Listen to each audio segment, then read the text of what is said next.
తెలుగుదేశం మీద పోరాడతాను.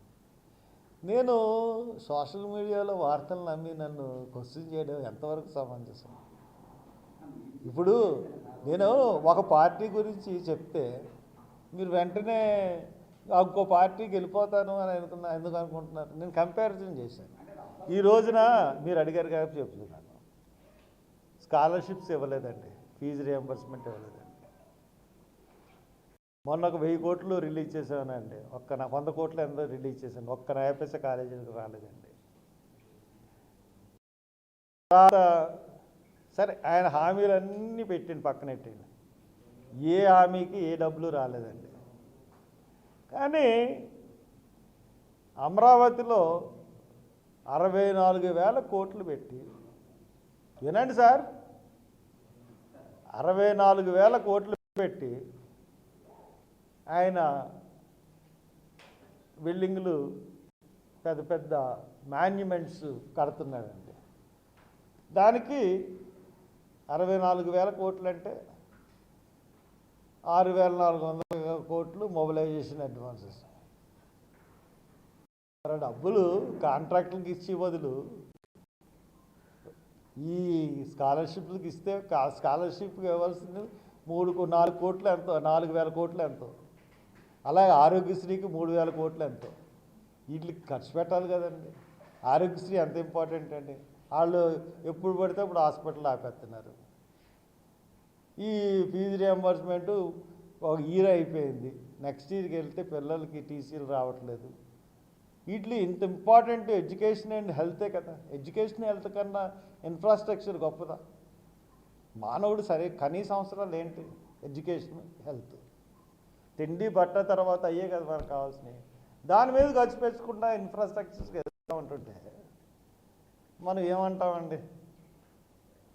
తెలుగుదేశం పాలన బాగుందని అనగలమా? నేను అదే అన్నాను. అనవసరంగా నన్ను కదిపి మళ్ళీ తిట్లెత్తున్నాడు తెలుగుదేశం. కాదండి, నేను మళ్ళీ నన్ను కలిగి తెలుగుదేశాన్ని తిట్టెత్తున్నారు. మీరు తెలుగుదేశం అభిమానులాగా ఉంటారు.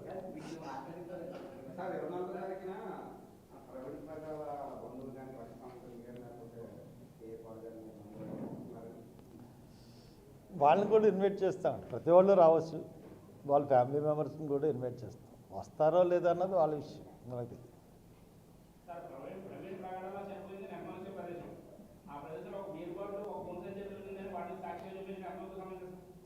నేను సాక్ష్యం అని చెప్పానండి మీకు. నేను సాక్ష్యం అన్నాను, అది కాదండి, అది నేను సాక్ష్యం అన్నానా? నేను సాక్ష్యం అని చెప్పానా? నేను సాక్ష్యం అని చెప్పానా? ఏమండి సాక్ష్యం అంటే ఏంటి?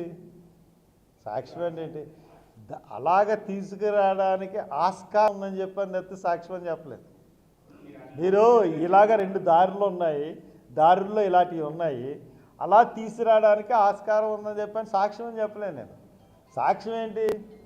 సాక్ష్యం అనేది ఏంటంటే ఇక్కడ బాడీ ఇక్కడ దొరకగానే వాళ్ళ ఇంట్లో ల్యాప్టాప్లు సీజ్ చేయడం, ఐపాడ్లు తీసుకెళ్ళిపోవడం, అది సాక్ష్యం. ఎందుకు తీసుకెళ్లాల్సి వచ్చింది? What is the motive? 16వ తారీఖున అతను యాంటీ కన్వర్షన్ బిల్ మీద ఆయన వాదిస్తున్నాడు కాబట్టి అతను వాదించకుండా చేయాలన్నది మోటివ్ అయ్యి ఉండొచ్చు. So that post mortem report 3 రోజుల్లో ఇవ్వాల్సింది 11వ తారీఖు పోస్ట్ మార్టం రిపోర్ట్ ఇచ్చినా కానీ 12వ తారీఖు ప్రెస్ మీట్ పెట్టి పాత వీడియోలు ఏమీ మాకు సంబంధం లేదన్న వీడియోలు ఐజీఎస్పీ పెట్టి మళ్ళీ అయ్యే వీడియోలు పెట్టడం అనుమానానికి దారితీస్తాం. ఇవి సాక్ష్యాలు. అంతేగాని నేను వెనకాల నుంచి చూస్తుంటే సాక్ష్యం ఎలా అవుతుందండి? ఒక అలాగా ఛాన్స్ ఉంటుందేమో. మిమ్మల్ని కూడా వెళ్ళి చూడమన్నాను. ఇప్పటికీ అక్కడే ఉన్నాయో లేదో తెలియదు కానీ మిమ్మల్ని కూడా అక్కడికి వెళ్ళి చూడమన్నాను. సో దాట్ అది అలాగ రావడానికి ఆస్కారం ఉందేమో అని చూడమన్నాను.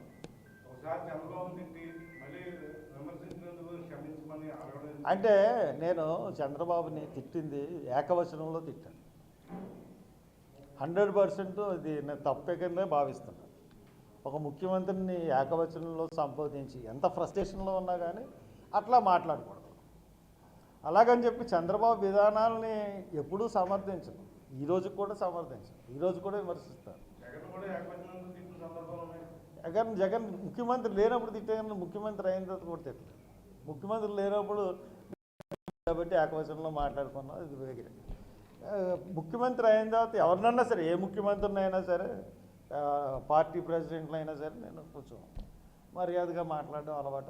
అది కొంచెం ఫ్రస్ట్రేషన్కి గురయ్యి కొంచెం కబుక్కని ఒక ఏకవచనంతో మాట్లాడడం అన్నది నాకే ఎవరు అడగలేదు దీని మీద క్వశ్చన్, నన్ను ఎవరు అడగలేదు ఈ క్వశ్చన్, కానీ నాకే ఎంబరాసింగ్ అనిపించింది, మనసులో తెలుస్తుంది కాబట్టి చెప్పాను. కాబట్టి ఎవడో చెప్పినందుకు నేను చెప్పింది కాదు, ఇది మనస్ఫూర్తిగా చెప్పింది.